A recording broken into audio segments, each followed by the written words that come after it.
You ever send a message and then nilagay ka na lang sa seen or unread?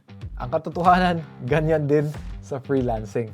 Clients typically get hundreds and hundreds of proposals for their job applications. Ang tanong is, paano ka ba mapapansin? And then ang sagot is by saying the right words sa unang sentence pa lamang. And today, if you keep watching through this video, I'm gonna give you the exact secret phrase na pwede mong gamitin para mapansin ka ng mga clients at bigyan ka ng attention sa application and then maybe land that interview. So if you're ready, let's go!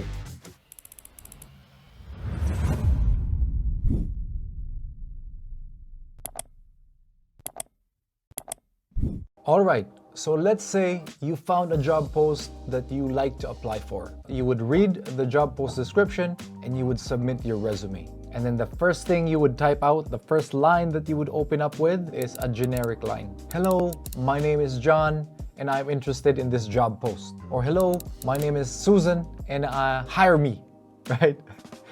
Big problem with that is the number one reason freelancers are being ignored is that they're generic and they're boring.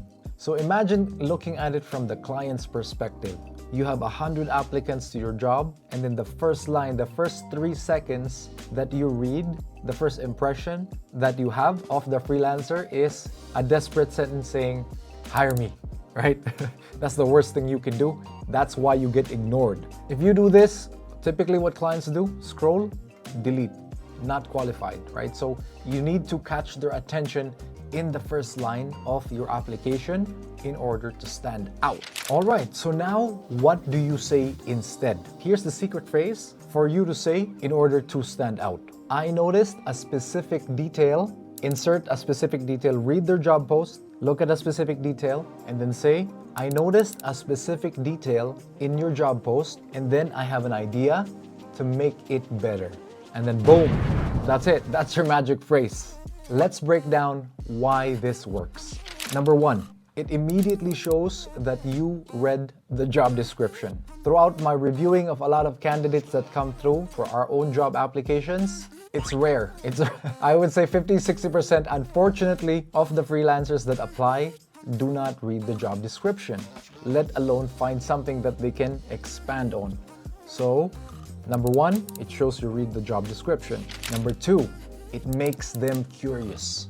People are really intrigued by new ideas and how other people might help out in contributing something that they might not know. So by saying that, can I expand on this? Or I have an idea on how to make this better, you're telling them that you have additional ideas on how to make what they need better. So it builds curiosity that then builds some intrigue between you and the client. And then number three is it positions you as somebody who actually thinks and not just blindly follows directions. So in this age of AI and automations, a great way for you to stand out is showcase that you actually still have that human factor of thinking. And then you're not just this robot that needs instruction, but you also have insights that you can share in order to humanize that experience. And also separates you from not being just another applicant that submits a generic response, generic application, versus a person that is thinking and can provide additional new insights. All right, so here's a pro tip for you. Clients want to work with freelancers that genuinely care about the project. If they want a generic freelancer or generic person to work on anything, that's something that everybody and anybody can do. But the way you stand out is showing that you pay attention to detail, you read the job description, and you're providing additional insights and ideas for them to grow, and you really care about the business and understand it. All right, so now let's put this into a real-world application. How do you use this in the real world? Let's say you're applying for a social media manager position, and then one of the descriptions in the job post is writing captions. So a bad freelancer would say, hi there, my name's John, hire me, or I'm interested, or I can do all of this for you, let's jump on an interview. Now, a good freelancer would read the job description and maybe say something like, I noticed in your social media job post that you're looking for somebody that can write social media captions. I have an idea that can potentially 10x the engagement by writing better captions. Are you open to hearing more about it? You see there, instead of just generically introducing yourself, you now provide them with an option and curiosity and something that they will want to look forward to when having a conversation with you.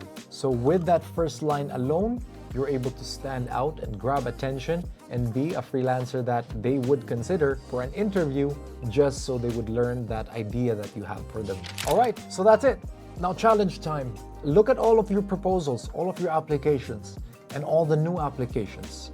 What I want you to do is delete that boring first line. Hello, hire me, all the lines of desperation, delete it and replace it with that line, the secret phrase, hello, name.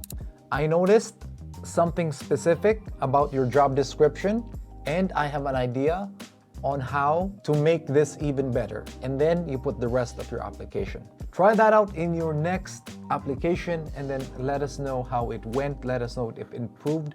Let us know if you have better conversations or better hit rates, open rates, reply rates from prospects from your applications by using that line.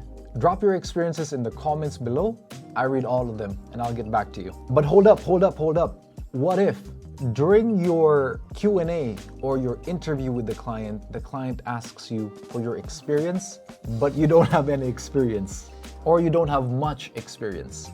No worries, because in the next video, I'm gonna tell you about the next secret phrase that you can use in order to sound experienced even if you don't have as much experience. So if you're ready for that, subscribe to the channel or check it out. It should be linked up in the video somewhere, and I'll see you on the next one.